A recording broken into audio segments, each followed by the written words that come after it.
Bismillahirrahmanirrahim. Assalamualaikum warahmatullahi wabarakatuh. Waalaikumsalam warahmatullahi wabarakatuh. Alhamdulillahirabbil alamin wassalatu wassalamu ala asyrofil anbiya'i wal mursalin wa ala alihi wasallam. Puja puji syukur kehadirat Allah Subhanahu wa taala yang telah melimpahkan rahmat sehat dan sempat kepada kita sehingga pada hari ini kita bisa berkumpul di ruangan yang sederhana ini yang sudah disetting oleh materi kita untuk nanti kita ikuti apa yang akan disampaikan oleh Bapak Guru. Telah beriring salam pangkat Nabi besar Muhammad sallallahu alaihi wasallam telah menghantar kita dari alam kebodohan ke alam pengetahuan seperti kita rasakan sekarang ini, sehingga alhamdulillah hari ini kita semua kadarullah kita katakan sebagai mendidik anak bangsa. Yang terhormat Bapak Materi, yang terhormat ibu-ibu yang sudah hadir di ruangan ini, selamat datang dan mengucapkan atas kesediaannya untuk bisa mungkin harapan kami bertahan di sini hingga materi selesai. Berikutnya pemateri kita nanti akan menyampaikan tentang diseminasi aksi nyata, yaitu pada budaya positif. Akan kita terapkan nanti di SMP dari 1 mencintai. Untuk mengukur, mari kita dengarkan paparan materi dari Pak Sultan. Pada Bapak disilakan.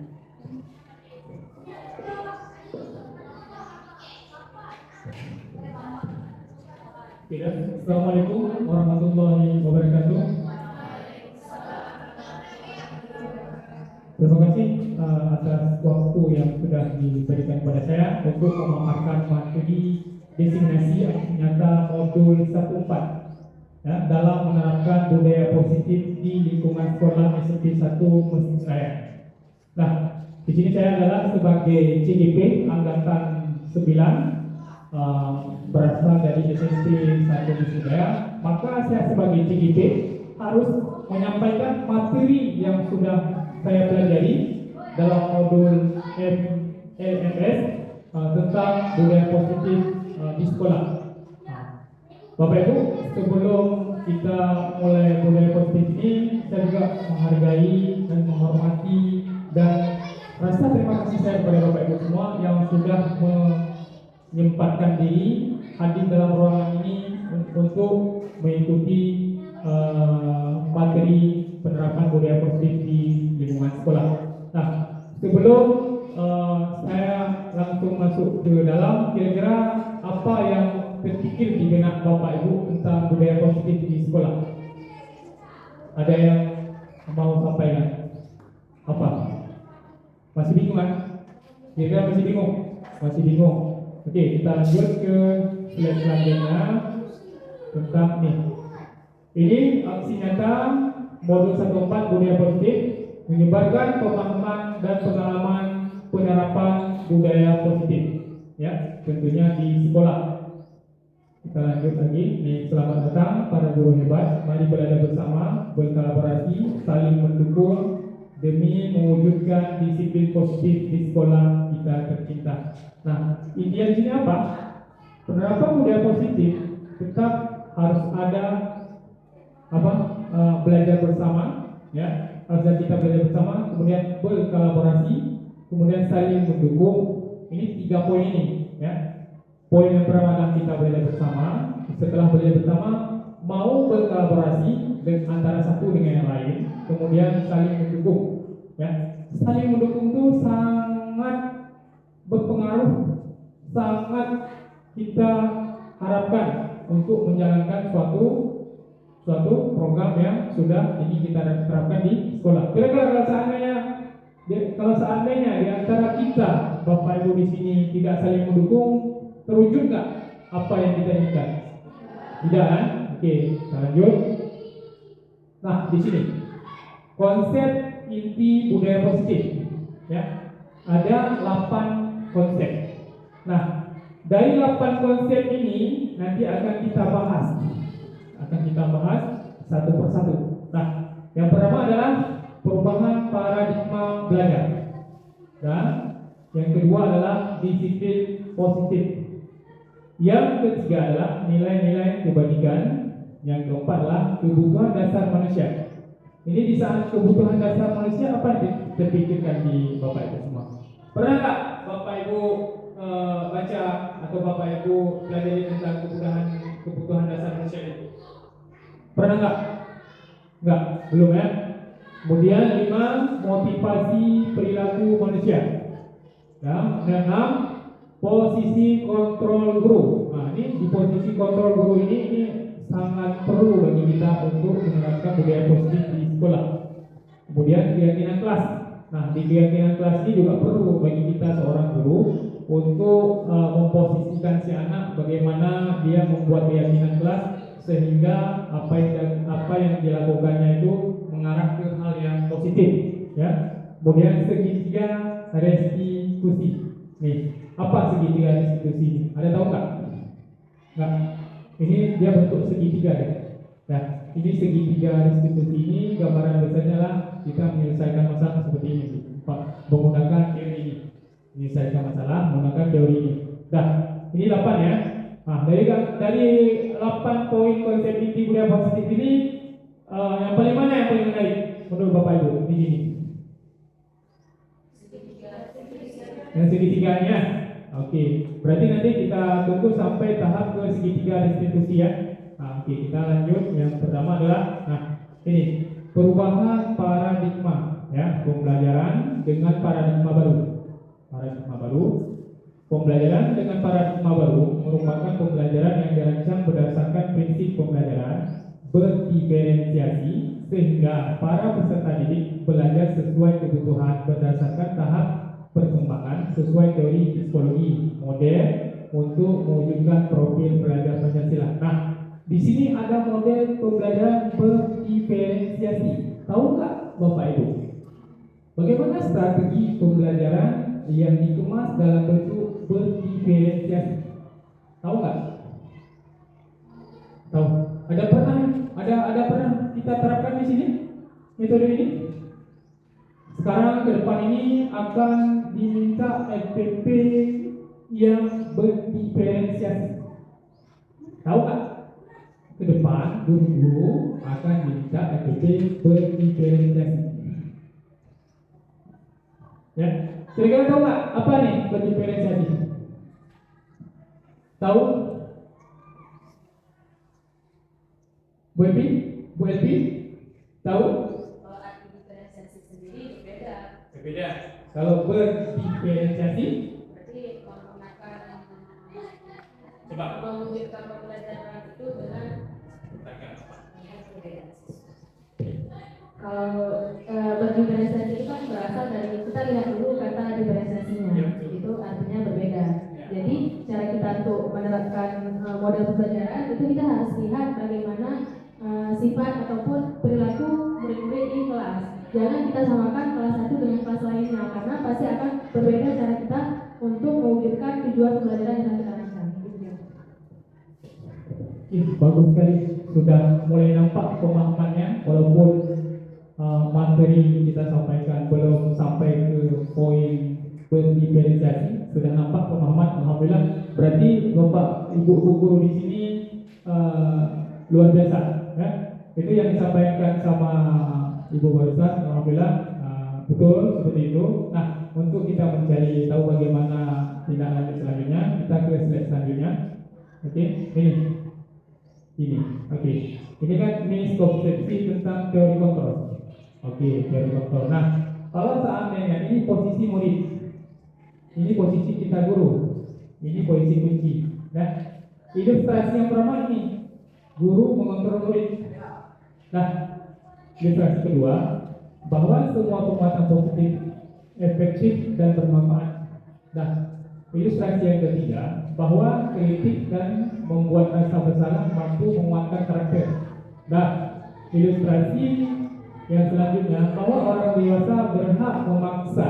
Nah, dari gambaran apa istilahnya gambar ini, dari gambar ini ada nggak terbayang di pemikiran ibu-ibu semua, guru ini memaksa kehendaknya untuk dituruti oleh sana?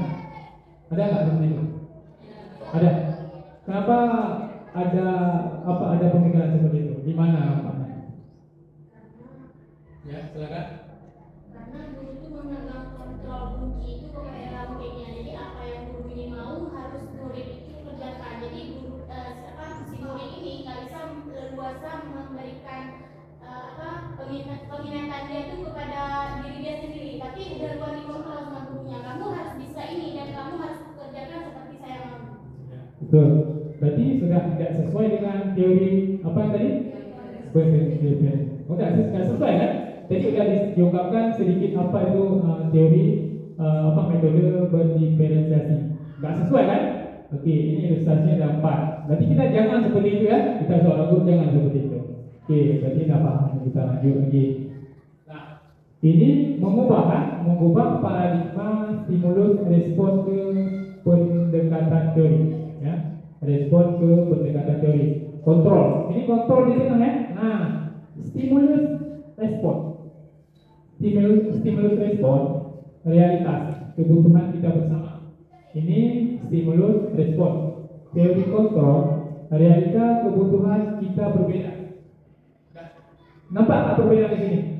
Stimulus respon dengan teori kontrol nampak perbedaannya? Oke, kemudian semua orang melihat hal yang sama. Ini di stimulus respon.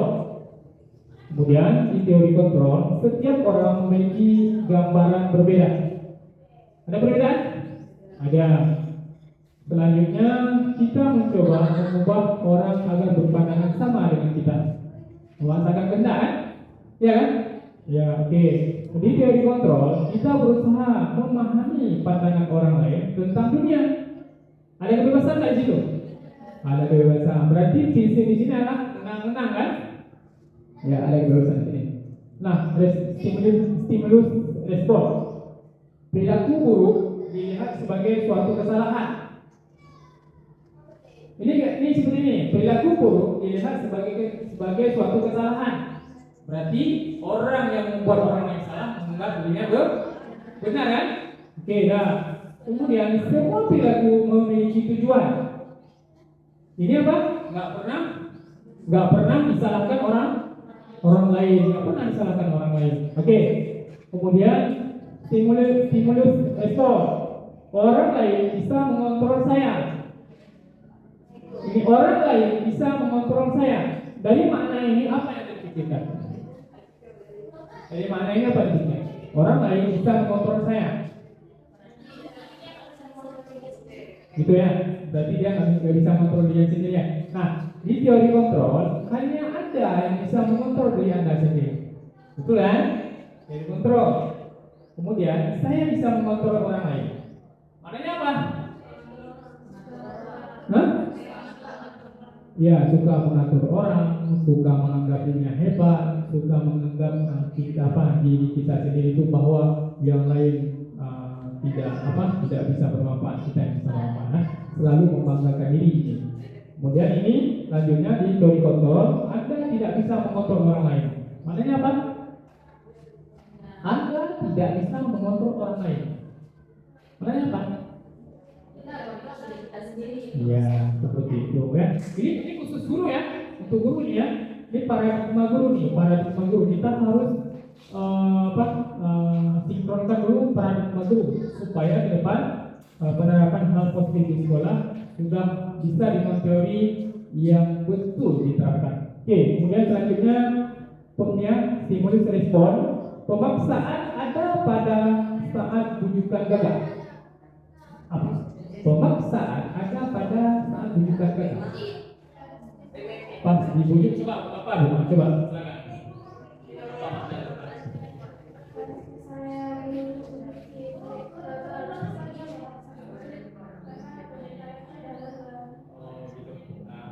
Berarti masih menggunakan posisi kunci di belakang murid kan? Memaksa. Kemudian teori kontrol, kolaborasi dan konsensus menciptakan pilihan-pilihan baru. Di sini kan tadi ada pemaksaan di dalam kegagalan, tapi di sini apa? Memberi solusi yang lain, menciptakan pilihan-pilihan yang lain, sehingga orang yang gagal ini tidak merasa gagal betul-betul ya, tapi ada harapan lain. Ini beda nih, oke? Kemudian satu lagi yang terakhir, model berpikir menang atau kalah. Ya, menang atau kalah. Apa makna model berpikir menang atau kalah? Kalau seandainya kita dengan murid, bagaimana? Makna berpikir menang atau kalah?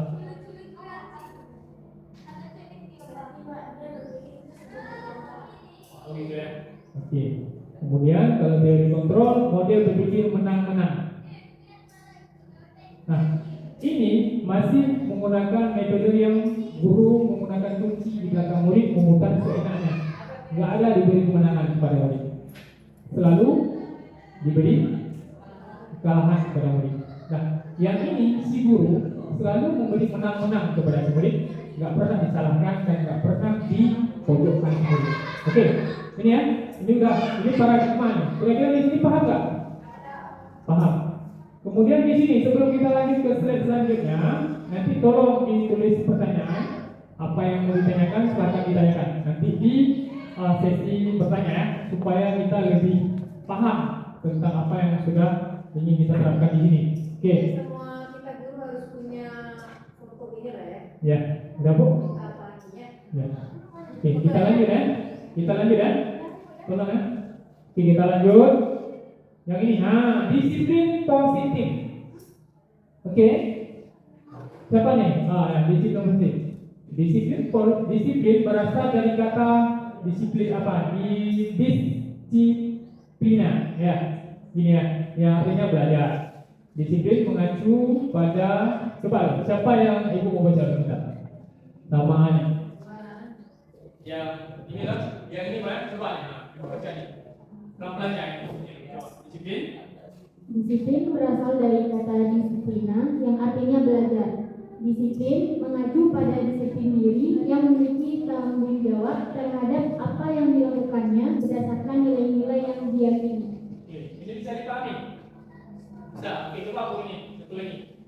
Disiplin positif merupakan salah satu cara penerapan disiplin yang bertujuan untuk menumbuhkan kesadaran serta memberdayakan peserta didik tanpa imbalan penghargaan atau reward, ancaman ataupun hukuman. Beda nggak di sini dengan di sini? Beda kan? Beda. Oke dah. Coba aku next satu lagi Bu. Sebagai pendidik, tujuan kita adalah menciptakan peserta didik yang memiliki disiplin diri sehingga mereka berperilaku mengacu kepada nilai-nilai kewajiban universal dan memiliki motivasi intrinsik dalam perubahan perilaku ke arah yang lebih baik. Nah, dari 3 gambaran di sini, ada nggak yang ingin apa gambaran yang kurang jelas di sini? Nanti ke depan akan kita bahas lagi. Terima kasih. Saya itu bukan melihat perbedaan dan persamaannya Pak. Ya. Itu pengertian secara gamblang Ya. dan jelas bahwa kalau secara singkatnya disiplin itu artinya belajar. Ya. Dan kalau ke arah positif kita mengharapkan kesadaran Ya. dari siswa. Ya. Kita jangan memaksa, nggak usah ada imbalan apa-apa, tapi mereka melakukan. Ya. Ya. Ya. Ya, sebagai pendidik berarti ini kitanya tentunya menciptakan peserta didik yang memiliki disiplin diri. Ya. Jadi itu kan jauh pengertiannya lebih mendalam Pak ya. Pada Oke. perbedaan dan sepertinya. Ya, terima kasih Bu Evi. Nah, betul seperti dibilang Bu Evi, disiplin ini adalah belajar ya. Kemudian disiplin positif ini adalah menumbuhkan rasa kesadaran dari diri murid. Kemudian kita seorang pendidik ya, menciptakan peserta didik yang memiliki disiplin diri sehingga mereka berperilaku mengacu kepada nilai-nilai kebajikan universal. Nah, ini gambaran konsep dasar. Oke, kita lanjut ya. Oke, kita lanjut. Nah, nilai-nilai kebajikan, nilai yang disepakati bersama lepas dari suku bangsa, agama, bahasa maupun latar belakang. Nah, ini contoh nilai kebajikan institusi organisasi. Oke, coba Bu, siapa? Ibu Putri, coba Bu. Ya, ini profil segala macam. Contoh nilai kebajikan institusi. Contoh nilai kebajikan institusi atau organisasi pada belajar Pancasila, beriman dan bertakwa pada Tuhan Yang Maha Esa dan berakhlak mulia, berkebinekaan global, gotong royong, mandiri, kreatif, dan bernalar kritis. Nah, ini udah tahu kan? Berarti kan contoh nilai kebajikan di profil Raja Pancasila ini ya. Oke, kemudian ini, lanjut Bu. IBO Primary Years Program atau PYP, toleransi, rasa hormat, integritas, mandiri, menghargai, antusias, empati, keingintahuan, kreativitas, kerjasama, percaya diri, dan komitmen. Nah, tahu kan? Ini nih contoh kebajikan institusi atau organisasi. Ini yang Ibu kan, PEP. Kemudian ini Bu, satu lagi keterampilan. Dari keterampilan hidup atau life skill, dapat dipercaya, lurus hati, pendengar yang aktif, tidak merendahkan orang lain, dan memberikan yang terbaik dari diri. Nah, dari 3 poin di sini yang sudah disimpulkan ini, oke. Oke, terima kasih Bu Putri sudah menyempatkan waktu untuk membantu membaca sebentar. Nah, dari 3 poin yang sudah ada di sini, kira-kira di sini butuh nggak bagi kita seorang guru? Atau di antara yang 3 ini ada yang harus kita hilangkan? Tinggal 1 aja atau tinggal 2 aja atau enggak semuanya kita hilangkan? Harus ketiga-tiganya. Nah, berarti konsep Ibu sudah tahu kan? Berarti harus ketiga-tiganya. Oke. Kita lanjut ya. Oke. Nah, kebutuhan dasar manusia. Tadi ada kebutuhan dasar manusia kan?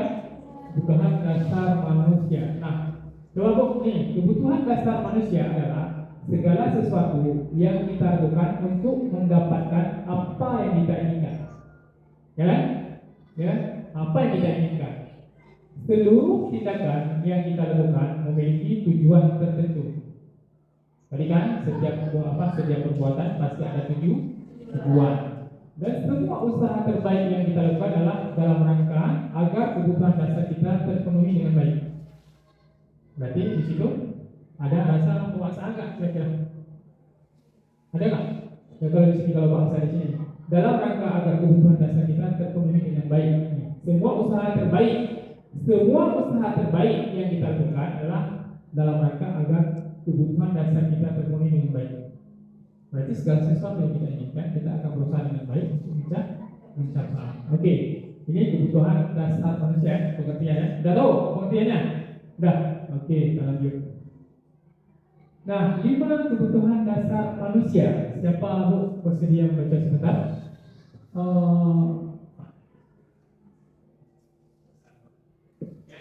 kebutuhan dasar manusia. Yang pertama ada bertahan hidup seperti makanan, pakaian, tempat tinggal, keamanan, dan kesehatan.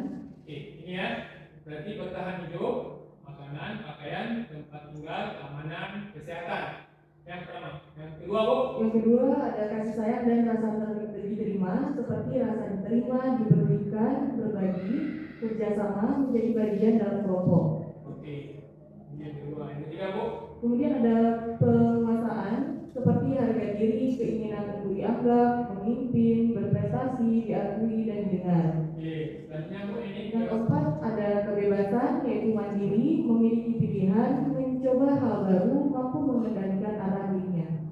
Nah, terakhir Bu. Yang kelima ada kesenangan yaitu bermain, humor, antusiasme, dan tertawa.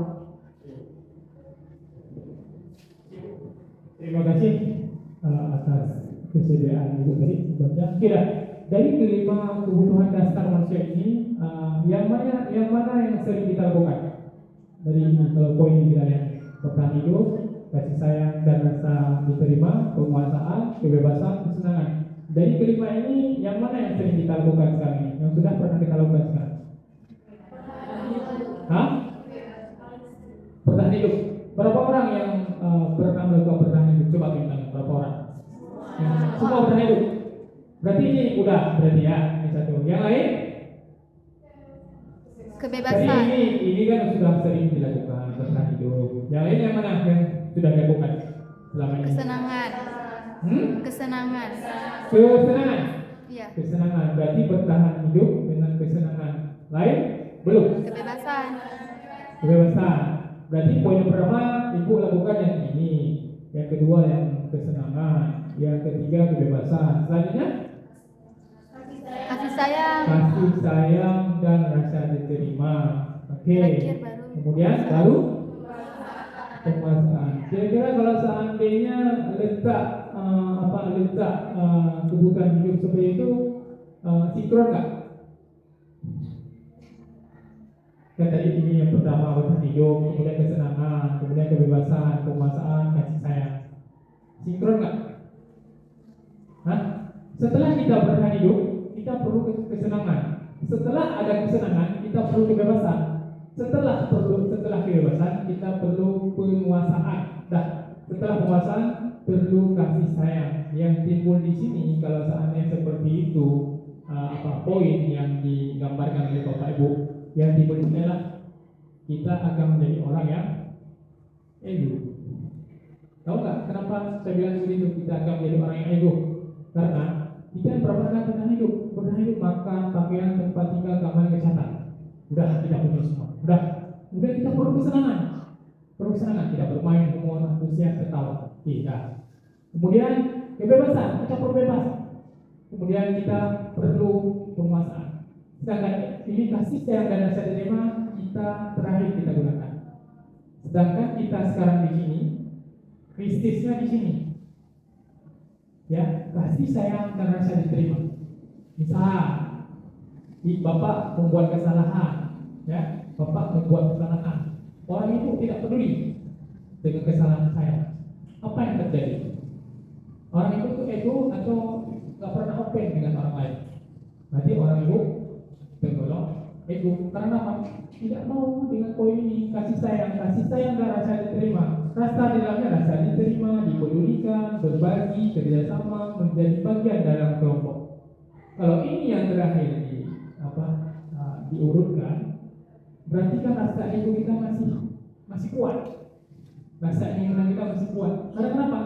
Dari rasa ego kita ini di sini bisa kita pecahkan di sini. Kalau kita memiliki ini, kita tak akan ada lagi rasa ego. Ini rasa diterima ada di sini. Kita pulihkan orang lain, kita berbagi, kita kerjasama. Kemudian kan menjadi bagian dalam kelompok. Adakah rasa ego itu? Berarti ini coba nanti ke depan seperti ini. Terapkan ini, bertahan hidup, kasih sayang, penguasaan, kebebasan, kesenangan. Kenapa kesenangan terakhir? Setelah ini 4 poin ini semua sudah kita raih, silahkan lakukan kesenangan. Tapi yang ini belum kita raih, kita lakukan kesenangan, masih ada kasih sayang ini. Ya, masih ada hal yang harus kita terapkan di sini. Tapi sudah senang kita. Setelah senang lupa ini. Terjadi apa ego? Itu saja pun. Itu bukan urusan saya. Itu bukan jam saya nggak mau open. Itu kan bukan anak kelas saya. Itu kan wali kelasnya si A, bukan saya. Karena kenapa? Karena kita tidak ada kasih sayang dan rasa diterima. Ini ya, ini pengaruh sekali. Nah, dari pembahasan ini kira-kira bisa dipahami? Bisa. Oke, kita lanjut lah. Nah, kemudian motivasi perilaku manusia. Motivasi perilaku manusia dibagi menjadi 2. Yang pertama, motivasi ekstrinsik. Ya. Yang kedua, motivasi intrinsik. Ini kalau ini apa? Motivasi dari mana nih? Dari luar. Contoh, menghindari ketidaknyamanan hukuman. Oke. Mendapatkan imbalan atau penghargaan dari orang lain. Itu motivasi dari luar. Contoh, saya bilang, tulis. Nanti setelah anak ibu tulis, siapa yang bagus nanti ibu kasih pulpen satu. Itu motivasi dari mana tuh? Dari luar, ya, ekstensif. Nah, tulis. Nanti kan siapa yang cepat siap, cepat keluar. Itu motivasi dari mana? Dari luar, ya. Nah, motivasi intrinsik. Untuk menjadi orang yang mereka inginkan dan menghargai diri sendiri dengan nilai-nilai yang mereka percaya. Ini motivasi ini tidak pernah dari luar, tapi kita seorang guru membuat si anak itu sadar tentang dirinya, bagaimana dia bisa memotivasi dirinya untuk nilai-nilai yang mereka percaya bahwa dengan motivasi dalam diri bisa lebih baik dari yang lain. Oke, lanjutnya. Nah, ini hukuman. Ini hukuman. Ini hukuman ya. Ada 3 tadi.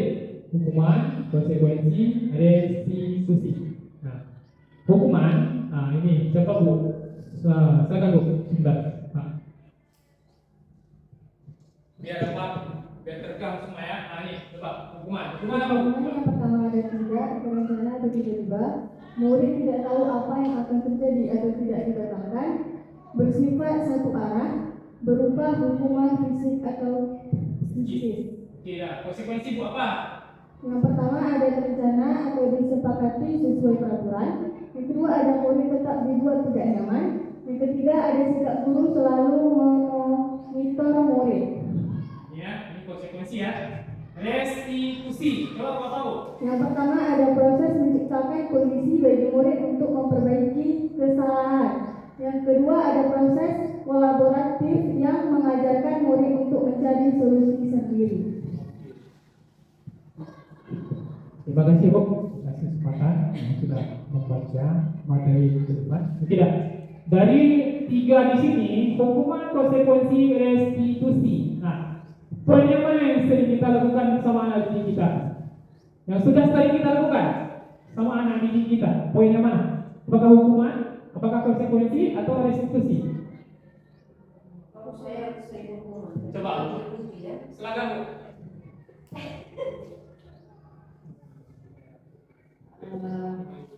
Kalau saya sering hukuman, jangan diikuti. Itu menurut saya hanya ini sesuai kondisi. Kadang-kadang tipe anak kita di sini ketika kita kasih konsekuensi itu terencana disepakati sesuai peraturan 2 hari. Jadi ketika saya tangkap itu harus terus ada hukuman, memang itu tidak baik. Yang dicontoh, ya.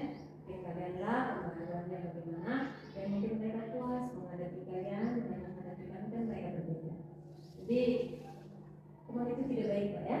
Lebih ke kalau saya lihat lebih ke restitusi, memberi peluang kepada mereka untuk berpendapat. Terima kasih Bu Evi atas arahannya atau penguatannya. Nah, berarti dari Bu Evi lebih ke restitusi, ya. Berarti ini Bapak guru-guru di sini yang sudah sering lakukan ini pernah nggak lakukan Bu? Bu Putri sering lakukan? Tidak. Yang ini belum. Ini restitusi. Oke. Berarti kita lihat ya ke depan selanjutnya. Nah, 5 posisi kontrol guru. Penghukum seperti ini kan anak budi seperti ini. Kalau kemarin kamu telat ini kamu telat lagi. Anak-anak kita kayak mana? Ini kan? Ini kan? Kemana arahnya? Otaknya ke otak kecil ya, tekan di sini. Akhirnya apa? Apa yang terbayang di mana? Dihukum. Selalu dihukum saya. Telat tuh dihukum. Hari ini saya udah datang, udah berusaha datang cepat. Padahal tadi Pak Sapamnya yang terlambat buka pintu pagar, sehingga saya telat masuk kelas. Tapi dihukum juga. Nggak didengar apa yang saya sampaikan. Itu ya. Kemudian membuat rasa bersalah. Jika tadi kamu gara-gara kamu, maka anak lain nggak bisa fokus belajar dalam kelas. Gara-gara kamu, Bu, ibu nggak bisa ngajar dalam kelas. Ya, kita buat ya. Salah tersudutkan ya. Bisa kita anak ini kita buat dia tersudutkan, apa yang terjadi? Akan ada solusi atau akan semakin keruh keadaan dalam kelas? Semakin keruh. Oke. Kemudian teman. Nah, teman. Nah, misalnya saya masuk, Bapak masuk ke semuanya apa kabar? Baik, Pak. Kebiasaannya apa? Kita lihat dulu. Yang kita kalau sana teman, kita membahas hal yang dia suka kan? Atau siapa lah ya, dalam kelas.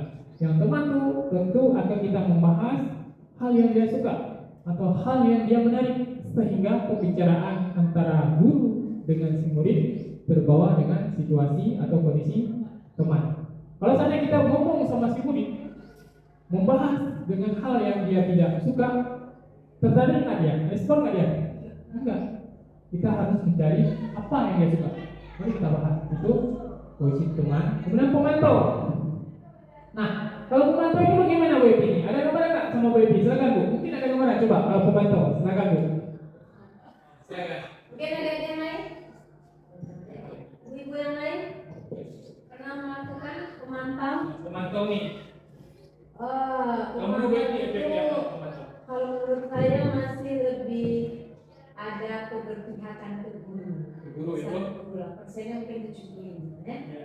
Karena pemantau itu segala sesuatunya sekadar kitanya ingin melakukan ini. Kayak kebebasan itu masih tidak kita lepaskan seluruhnya. Ya. Saya melihat dari kelima ini lebih ke manajer. Kalau itu belum dijelaskan, manajer itu kan manage lebih dewasa kita hadapi dan lebih memberi hal-hal yang baik, sifatnya mengajak sehingga pihak A dan pihak B sama-sama diuntungkan. Ya, terima kasih Bu Evi. Nah, dari Ibu yang lain, Bu Sasa, kira-kira pemantau ini apa Bu?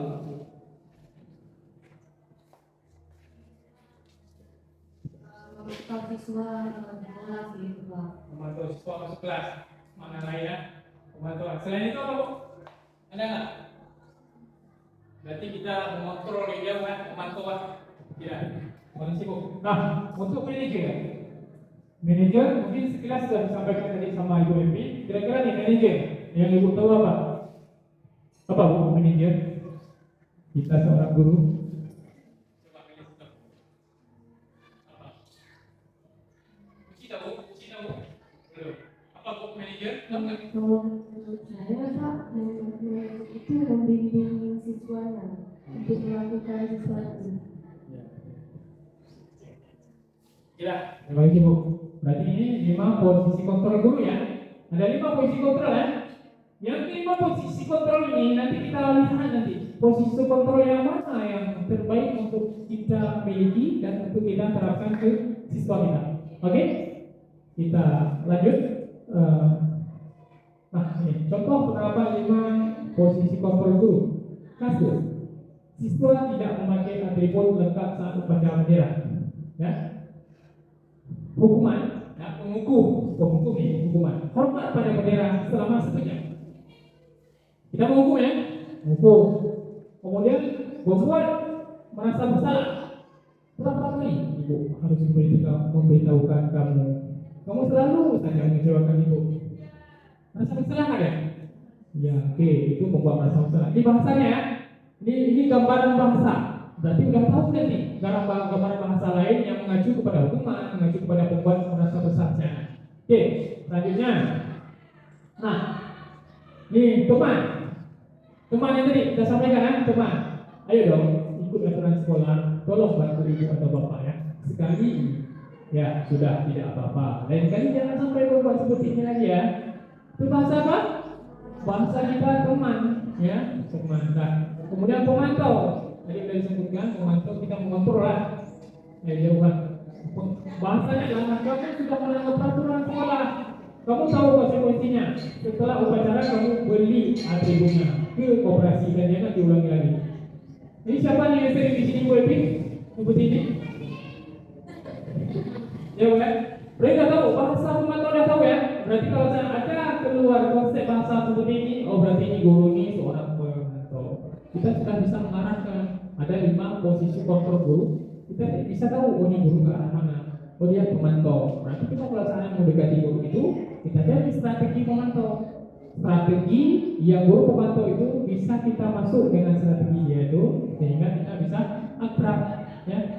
Persepsi yang berbeda kita satukan dengan orang yang berbeda visi, nyatu nggak? Nggak nyatu. Kita harus jadi persepsi yang sama. Oke, ini pemantau ya. Ini pemantau. Lanjutnya. Nah, manajer. Ya, pilih. Manajer, apakah kamu tahu kesalahanmu? Kira-kira bagaimana kamu memperbaiki kesalahanmu? Kita ada menunjukkan siswa nggak sih? Enggak. Ada buat dia merasa bersalah nggak? Enggak. Nah, di sini. Kemudian saat kita berbicara di sini, ada nggak kita seorang guru merendahkan dia di depan temannya? Enggak. Bahasanya sopan kan? Ini manajer. Nah, dari 5 bahasa tadi, yang mana yang bahasanya cocok untuk kita gunakan untuk anak-anak didik kita? Manajer, bahasanya lebih lembut, pasti, mengarah, dan tidak pernah menyalahkan. Ya kan? Ya kan? Di sini kan? Oke, kita lanjut selanjutnya. Nah, ini. Saya kecewa sekali dengan kamu. Posisi kontrol apa itu? Hah? Merasa bersalah, betul? Oke, ini ya, dari sini. Kamu tidak pernah melakukannya. Posisi kontrol apa tuh? Tadi kan kita pernah pelajari 5 posisi kontrol. Ini. Kamu tidak pernah melakukannya. Posisi kontrol mana? Hah? Ya. Ini apa nih? Kita balik. Ini. Hah? Merasa bersalah. Ini apa nih? Kamu tidak pernah melakukannya. Apa? Mau tahu? Yuk, Manajer, depan Pak. nih. Nah, ini penghukum. Nah, pembuat merasa bersalah. Kamu sama mendahului yang lain ini. Iya, pembuat merasa bersalah, Pak. Oke, yang tadi ya. Iya. Nah ini apa nih? Pembuat salah. Oke, ini apa rencanamu untuk menyelesaikan masalah ini? Manajer, Pak. Manajer. Oke, ya, gitu ya. Oke, ayo kamu lakukan demi bapak itu. Iya, manajer, Pak. Teman, oke. Nah, kamu tidak pernah mendapat nilai jika tidak mengerjakan tugas. Kamu tidak pernah mendapat nilai jika tidak mengerjakan tugas. Apa? Enggak, maksudnya ini posisi kontrolnya nih. Ini kan posisi kontrol apakah aku? Ini apa nih? Kamu tidak pernah mendapat nilai jika tidak mengerjakan tugas. Hukum atau konsekuensi? Konsekuensi, Pak. Konsekuensi ya. Oke, kita lanjut ya. Paham? Ya, berarti udah ada gambaran. Kalau sana ini guru ini ngomong seperti ini. Oh, ini dia posisinya pemantau. Oh, ini penghukum. Oke dah. Kita lanjut. Nah, mengapa keyakinan kelas? Nah, ini ya tentang keyakinan kelas. Ya. Mengapa keyakinan kelas? Mengapa bukan peraturan kelas? Ada nggak yang bisa dijelaskan? Ini materi tentang keyakinan apa? Siapa yang mau nih? Mengapa keyakinan kelas? Kenapa enggak kesepakatan kelas? Silakan. Mengapa? Karena menurut saya keyakinan dan peraturan itu berbeda. Karena kalau keyakinan itu kita sudah pasti melakukan dan mau, tapi kalau peraturan bisa jadi itu sudah setara dengan kesepakatan. Makanya kita harus keyakinan kelas, bukan peraturan. Terima kasih Bu, luar biasa. Tepuk tangan loh, Bu ini. Oke, kita lanjut ya. Kita lihat langsung ya, kita bahas. Oke, ya, pembentukan keyakinan kelas. Nah, dia bersifat abstrak. Kemudian berupa pernyataan universal. Selanjutnya dibuat dalam pernyataan positif. Selanjutnya sedikit saja agar mudah diingat. Tidak usah banyak dibuat keyakinan kelas. Kemudian sesuai dengan kondisi kelas dan sekolah sehingga mudah diterapkan. Posisi sekolah kita di sini, kita gunakan keyakinan kelas yang di sekolah lain. Cocok nggak? Enggak. Berarti sesuai dengan sekolah ya. Kemudian semua warga kelas dilibatkan saat membuat keyakinan kelas.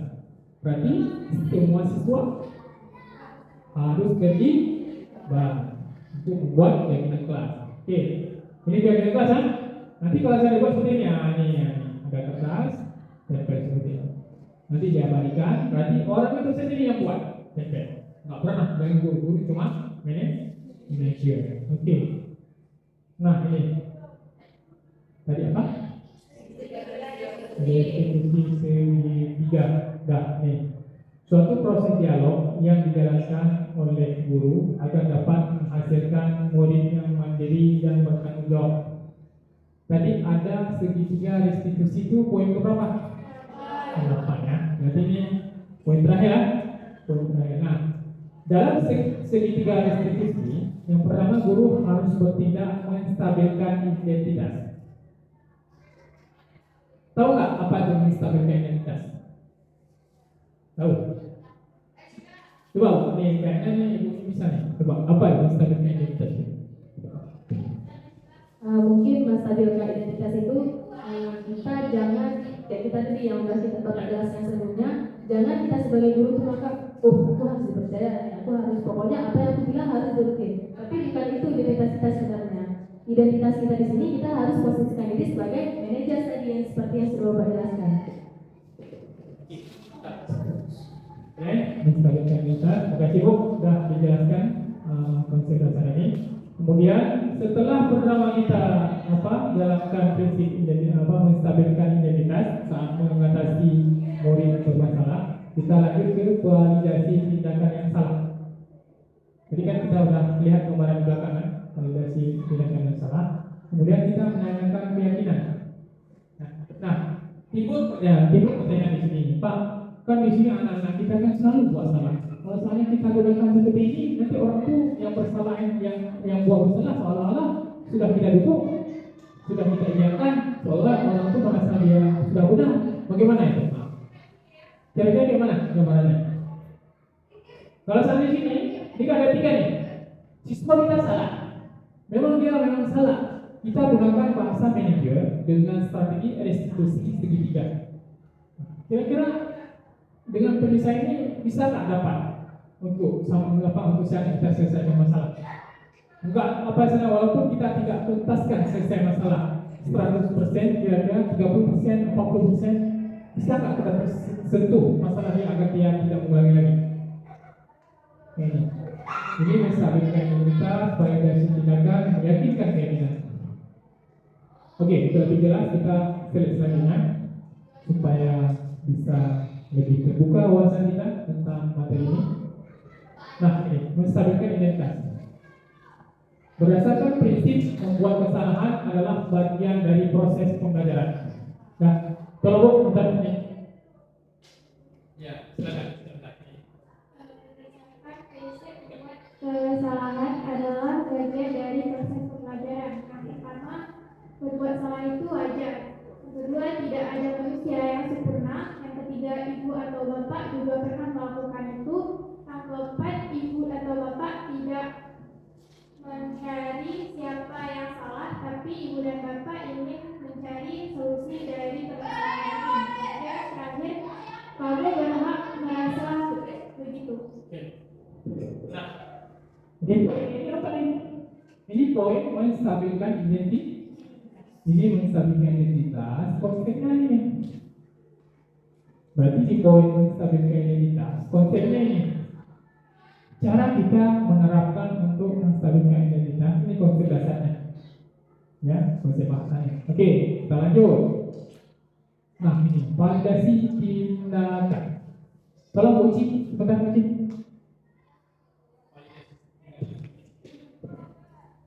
Berdasarkan prinsip setiap perilaku berupaya memenuhi suatu kebutuhan tertentu. Yang pertama adalah kamu pasti punya alasan mengapa melakukan hal itu. Yang kedua, padahal kamu bisa melakukan yang lebih buruk dari ini ya. Selanjutnya, kamu patut bangga karena telah melindungi sesuatu yang penting buatmu. Yang terakhir ada kamu melakukannya karena mempertahankan sesuatu yang penting bagimu. Uji, tepuk tangan untuk Bu Ibu. Oke, terima kasih Bu. Oke, ini berarti konsep dasar validasi tindakan yang sah. Berarti udah naik ya. Tadi kan datar, sekarang udah naik ya. Oke, kita lanjut ya.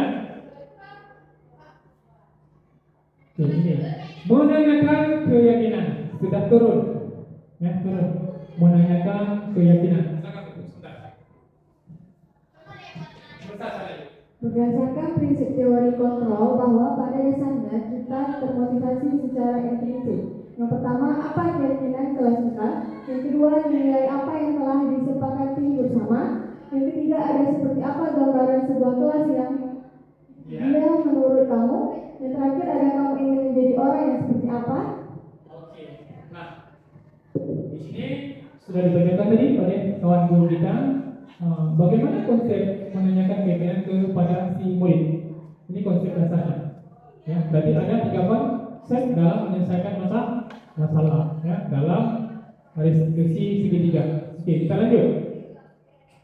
Kita ada kasus. Kita buat kasus. Mungkin Bapak Ibu mungkin Ibu tahu kemarin kita buat kasus tentang siswa di kelas 1A yang sering dikeluhkan oleh guru. Kita panggil, ya. Kita buat masalah ini.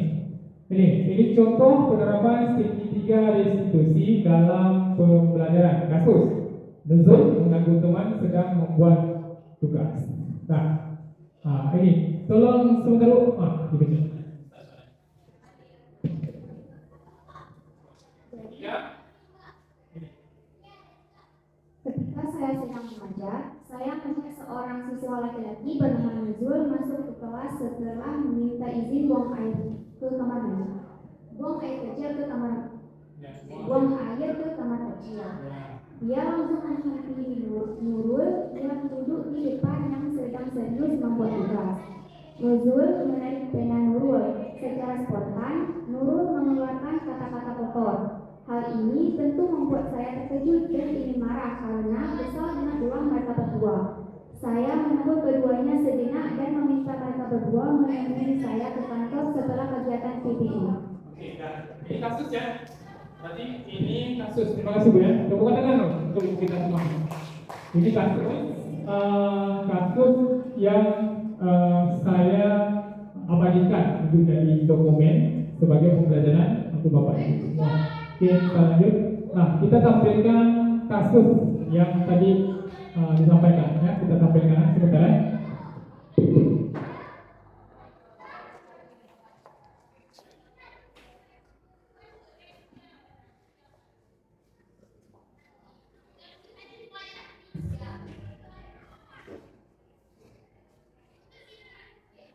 Oke, kalau nanti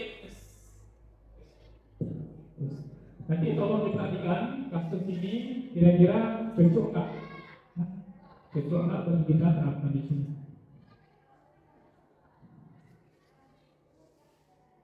Nuzul ya, kita tampilkan nuzul. Oke, sama-sama kita saksikan.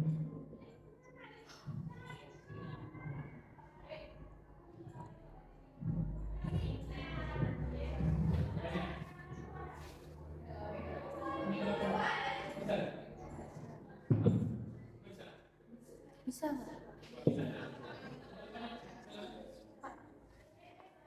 Pak, dijeda dulu boleh nggak Pak? Dijeda dulu ini. Ya, kita tonton videonya, video kasusnya.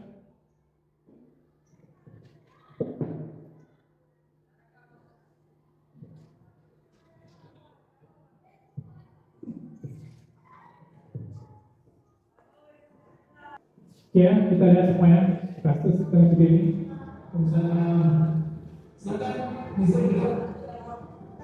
Nuzul, apa yang kamu lakukan tadi terhadap Nurul? Saya menurut dia Pak, sedang membuat tugas. Kamu tahu kenapa kamu lakukan itu? Saya iseng saja Pak, itu kecewa. Kalau kamu tahu dengan mengusir Nurul memancing emosinya sehingga dia mengatakan kata-kata kotor dan kamu ada dalam masalah. Iya Pak, saya tidak sengaja saya hanya bercanda. Baiklah, Bapak di sini bukan untuk mencari siapa yang salah. Bapak di sini untuk mencari penyelesaian sama-sama, berpikir sama-sama tentang yang bisa kita lakukan untuk menyelesaikan masalah. Kamu melakukan pasti ada alasan, bukan? Pasti bahagia dia kawan ketik, kesal dan marah. Ya begitu. Ya, Bapak yang kamu merasa senang melakukan itu. Tapi kamu tidak tahu yang kamu lakukan itu menyakiti orang lain, sehingga sekarang kamu dalam masalah. Sekarang mari kita bicarakan tentang pilihan kelas. Yang ada di sekolah kita. Apa yang kita percaya, mana yang belum dapat ditunjukkan. Jadi bersikap baik sama teman. Kamu mengingat dengan detail dia bilang ke situ. Tapi dengan mengalami teman yang buat tugas itu sudah menghargai dan sikap baik dengan teman. Kamu menurut seperti apa kalau terus bersikap kecil di kelas? Saya ingin menjadi orang yang baik Pak.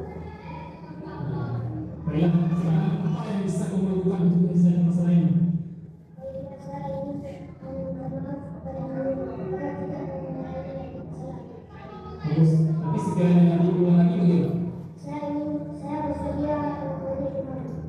Baik, berarti kita sudah belajar ya. Oke, terima kasih, kamu bisa kembali istirahat ya. Dah, kira-kira dari video tadi yang saya tampilkan mewakili nggak prinsip segitiga restitusi itu? Mewakili. Di mananya mewakili? Di mana? Di yang pertama adalah apa? Identitas. Yang kedua apa? Yang ketiga? Itu ya? Yang pertama validasi apa? Yang pertama? Identitas. Kemudian tindakan. Kemudian oke, ini ya. Ini nggak harus kita baca lagi, karena tadi udah kita lihat di video. Ini yang saya simpulkan. Nah, ini contoh ini ya. Ini tahapan menstabilkan identitas. Ini dah. Ini menstabilkan identitas. Awalnya seperti ini. Pokok mana seperti ini. Ini dulu ini menstabilkan identitas. Ini dialog menstabilkan identitas yang ada dalam video. Kemudian ini dialog memvalidasi tindakan yang dalam video tadi. Kemudian menanyakan keyakinan. Menanyakan keyakinan. Ini penutup. Sebelum saya tutup dari pemaparan materi diseminasi penerapan budaya positif di sekolah, mungkin Bapak Ibu ada yang mau bertanya. Silakan Bu Devi, dipandu sebentar jika ada Ibu yang mau bertanya.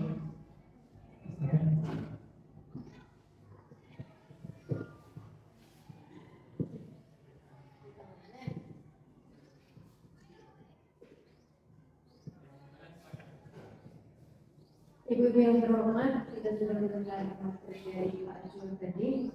Ada 5 posisi kontrol, kemudian dari paradigma awal tadi sampai ke yang kita pilih terakhir yang enak untuk kita lakukan apa? Segitiga restitusi. Mungkin dari sekian pemaparan Pak Jul ada yang perlu sangat mengganjal dikarenakan bisa dari sana. Nanti di sini mohon ada satu pertanyaan, sini ada satu. Silakan.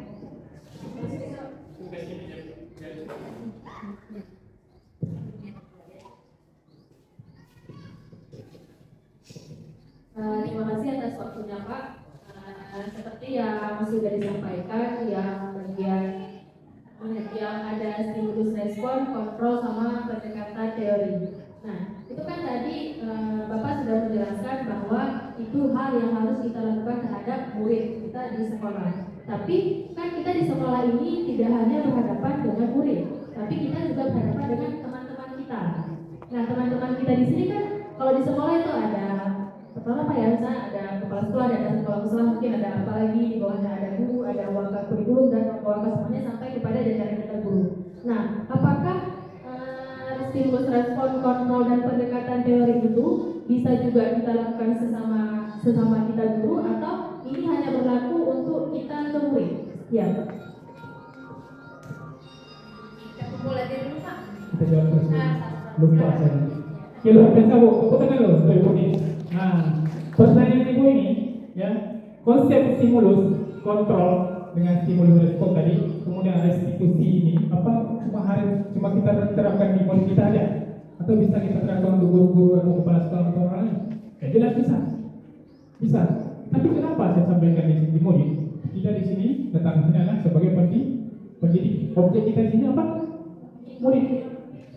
Objek kita di sini murid. Nah, itu apa mengaplikasikan ke hal yang lain, ke orang lain, ke kawan bicara lain, ke objek lain silakan. Karena ini adalah ilmu yang kita hadapi juga manusia. Apa beda manusia yang si murid dengan manusia orang yang dewasa, contoh guru, kepala sekolah apa bedanya? Bedanya adalah cara kita, gaya kita saat kita ingin menerapkan atau melakukan hal yang sudah kita pelajari. Contoh kita sudah pelajari dengan murid. Kalau murid langsung kita datang ke dalam kelas, ada objeknya di kelas. Kita buatnya di kelas, ada masalah kita selesaikan. Apakah bahasa kita yang kita gunakan untuk si murid, kita gunakan untuk guru, rekan kita, teman kita kepala sekolah, tentu juga kita gunakan. Enggak kan? Berarti di situ strategi bisa digunakan untuk orang lain, untuk di tempat lain, untuk kepala sekolah, tapi bahasanya disesuaikan. Berarti terjawab ya? Okey, siapa lagi? Tadi apa langsung? Siapa yang mau bertanya? Gimana Bu? Kira-kira jelas ya? Sangat jelas. Siapa? Ada lagi yang mau bertanya? Bu? Ada lagi? Siapa? Tanya terus. Enggak, ini langsung tanya Bu, supaya kita ni paham tentang materi ini. Lupa. Bapak. Hari ini saya gunakan baju olahraga. Ya, karena identitas saya adalah memang guru olahraga. Kenapa saya menggunakan baju olahraga? Saya bangga dengan guru olahraga. Kenapa? Saya bangga dengan guru olahraga karena saya jarang melihat guru olahraga itu berdiri di depan. Saya jarang melihat guru olahraga itu bisa menguasai forum. Jarang, ada tapi jarang. Ya. Tapi hari ini saya tampil dengan baju olahraga. Inilah saya, seorang guru olahraga yang berani menampilkan identitasnya sebagai guru olahraga. Ya. Saya tidak menjelma hari ini, ya. Tidak seperti bunglon hari ini. Siapa inilah saya. Ya, seperti itu. Ada Bu yang mau bertanya lagi? Silakan, Uji. Silakan Bu.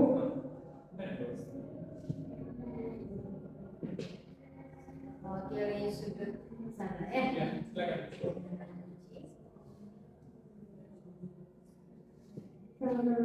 Sedikit pertanyaan Kak, tadi kan ada cara penyelesaian masalah dengan cara segitiga restitusi. Jadi kan di situ udah dibuat kesepakatan yang melibatkan murid. Oh ya, keyakinan yang melibatkan si murid. Jadi apabila murid itu melakukan kesalahan itu kembali setelah adanya keyakinan tersebut, itu bagaimana cara penyelesaiannya? Oke, terima kasih Bu Cik. Kata untuk ibu kita, Bu Hebat yang sudah bertanya. Nah, kalau seandainya kita sudah melakukan keyakinan kelas bersama siswa di dalam kelas, tapi mereka masih juga membuat kesalahan, ya? masih juga membuat kesalahan. Sedangkan keyakinan sudah kita buat. Tadi ada 3, ya? Yang pertama, identitas, validasi tindakan, masuk ke poin di menanyakan keyakinan. Nah, keyakinan kita yang sudah kita buat kemarin itu apa? Ada dibuat ya kan? Ada ditempel kan? Oh iya, saya buat ini. Di mana kamu tempel? Di situ. Coba kamu baca. Saya harus datang cepat. Kalau guru belum masuk ke dalam ruang kelas, di saat jam pergantian jam pelajaran, saya harus tetap di dalam kelas. Siapa yang tulis nak? Saya Bu. Kamu yang tuliskan? Ya. Itu kan keyakinan kelas kamu. Ya. Kamu udah lakukan itu belum? Belum. Sekarang yang menyelesaikan masalah siapa? Dia sendiri kan? Kita memaksakan dia kan? Enggak, posisi kita itu menanyakan itu di posisi mana? Di keyakinan kelas. Kan ada 3 tadi posisinya. Identitas, validasi tindakan, keyakinan. Nah, kita mengambil prinsip untuk menyelesaikan masalah itu dengan mengambil poin di keyakinan kelas. Nah, kita seorang guru mengusahakan, ya kan?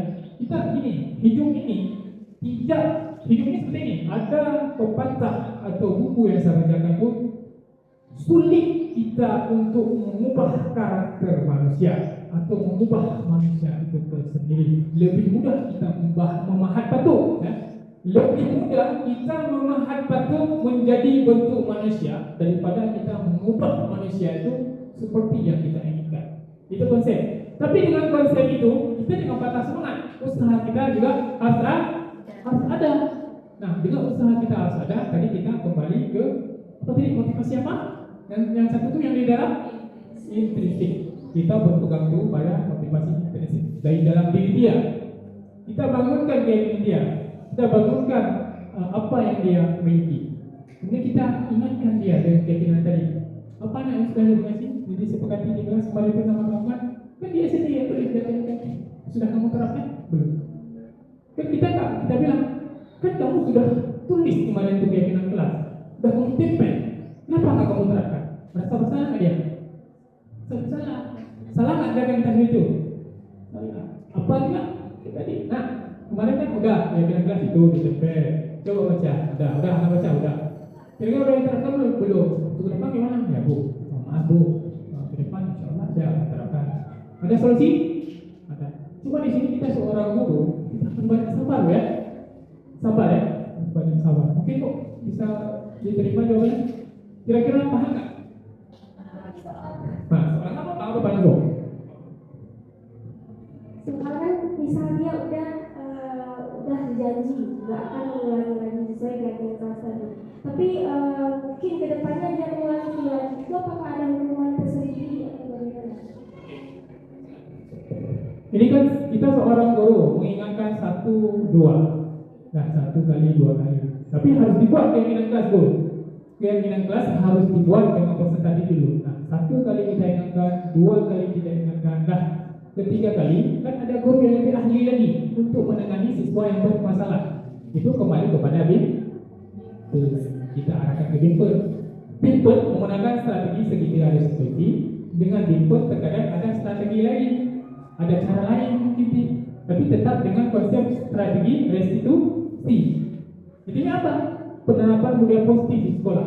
Jangan ada di sekolah itu disalahkan, dikucilkan, disudutkan. Jangan ada situ. Berarti kita ada budaya. Tadi kan ada kerjasama, kolaborasi, berbagi, disiplin. Ada kan? Nah, kalau seandainya kita menyelesaikan sendiri, tidak kita alihkan ke guru yang lain permasalahan yang tidak bisa kita selesaikan, berarti kita nggak ada kolaborasi. Kalau kita ingin kolaborasi, apa? Berbagi. Konsep tadi, berbagi, kolaborasi, disiplin, kerjasama. Oke, tahu kan? Oke, ada lagi? Kira-kira? Mungkin saya beri sedikit tanggapan ya. Jika mungkin sudah berkali-kali itu kan jalurnya wali kelas, kemudian Bimpel, kemudian kita pihak sekolah, mungkin nanti akan ada kebijakan kesepakatan sekolah hukuman yang resmi gitu. Jadi ketika kita pusing sekali hukuman yang dibahas seperti bagaimana berbagi. Dan nanti tanggung sendiri sulit menghadapi seorang anak yang sudah berkali-kali berbuat salah ya. Berikutnya dari sini Roma, silakan satu. Siapapun boleh untuk menutup acara kita. Salah satu pertanyaan. Siapa aja antara berempat? Kan pemaparan tadi panjangan pemaparannya bukan? Apa aja boleh. Apa aja boleh. Silakan Bu. Dari posisi kontrol, segitiga restitusi, mas kayaknya. Oke lah, nah nanti di sini Ibu, ini kan Ibu di sini tolong nanti dengan warga sekolah, dengan siswa di sekolah, tolong buat keyakinan kelas. Buat keyakinan kelas, nanti divideokan, ditutup, nanti kita jadi sebagai dokumen bahwa kita sudah membuat keyakinan kelas. Apakah sanggup untuk dibuat keyakinan kelas? Sanggup? Berarti untuk minggu ini sudah bisa dikerjakan.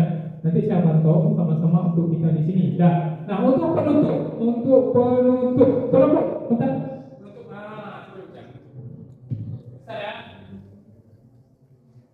Dalam penerapan program disiplin positif ini, hendaknya guru memiliki standar kepribadian, profesional, dan sosial yang baik, di mana guru mampu merefleksi dirinya dalam posisi kontrol saat ini.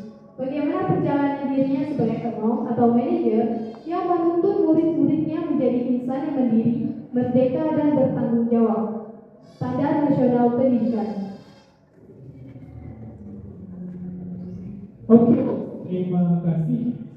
Thank you. Ini adalah kepala sekolah.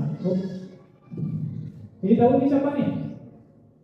Kalau jumpa jalan ini, inilah pengawas Pak Sulaiman. Ya, Pak Sulaiman inilah pengawas sekolah SMP 1 Mesiran. Ya, Pak Sulaiman. Ini kenal siapa? Kenal ya? Pakai baju merah kan? Iya, pakai baju merah. Oke dah. Terima kasih atas kesediaan Bapak Ibu yang sudah mau meluangkan waktu untuk mendengarkan, untuk menyempatkan diri dengan diri saya berbagi dalam materi menerapkan disiplin positif di lingkungan sekolah, ya, menerapkan budaya positif di lingkungan sekolah. Semoga apa yang saya sampaikan hari ini bisa kita tidak lanjuti dan kita semua membuat keyakinan kelas di kelas masing-masing sehingga apa yang disampaikan hari ini bisa kita tindaklanjuti untuk selanjutnya. Saya akhiri, wabillahi taufiq wal hidayah. Assalamualaikum warahmatullahi wabarakatuh. Saya kembalikan ke protokol. Alhamdulillah kita sudah mengikuti harapan kami, harapan kita tentang harapan Bapak Pemateri. Mungkin hal-hal apa yang tadi kita lihat, ada videonya ya Bu ya. Itu mungkin bisa kita ambil pelaksanaan segitiga restitusi, bisa lah kita terapkan kepada anak-anak kita, mungkin secara pelan-pelan bersama-sama, walau tidak sepenuhnya, tapi menuju ke kesempurnaan itu penting. Artinya setiap dari diri kita ada usaha. Bagi ibu mungkin nanti menghadapi sesuatunya di lapangan berbeda di satu tempat ke tempat yang berbeda. Artinya yang inti yang paling akhir tadi bahwa siswa itu upayakan merdeka jiwa, sehingga tidak ada beban. Dengan merdekanya dia, artinya kondisi apapun yang kita berikan dalam sebuah pembelajaran pasti akan bisa dan nyaman untuk diterima. Dan kita pun pasti ketika melihat siswa kita itu lega ya, kita juga akan lega. Jadi enggak, yang saya sampaikan tadi jadi kan enggak ya? Yang saya sampaikan tadi terserap enggak kalau dia. Biasanya setiap kita sudah menciptakan suatu kondisi yang nyaman, pasti akan semua yang kita terima itu walau tidak sepenuhnya tersimpan 100%, 50%-nya adalah itu yang kita lakukan.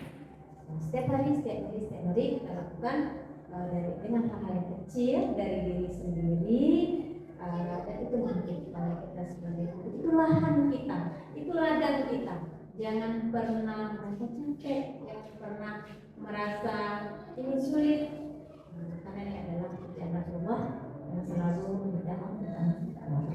Kita dulu mungkin bertanya ke apa yang kita bisa. Terima kasih antusias sekali hari ini. Alhamdulillah, Ibu pun terima kasih sudah memberi ilmu kepada kita dengan catatan bahwa mari kita sama-sama melakukannya. Jika yang tidak bisa berbagi, jika ada hal yang mungkin nggak tahu, langsung tanya ke pemateri ini, karena pematerinya ada di sini. Demikian, Direktur Keuangan Hidayah. Assalamualaikum warahmatullahi wabarakatuh. Teman-teman, itu acara ini dengan membaca Alhamdulillah. Bersama dari itu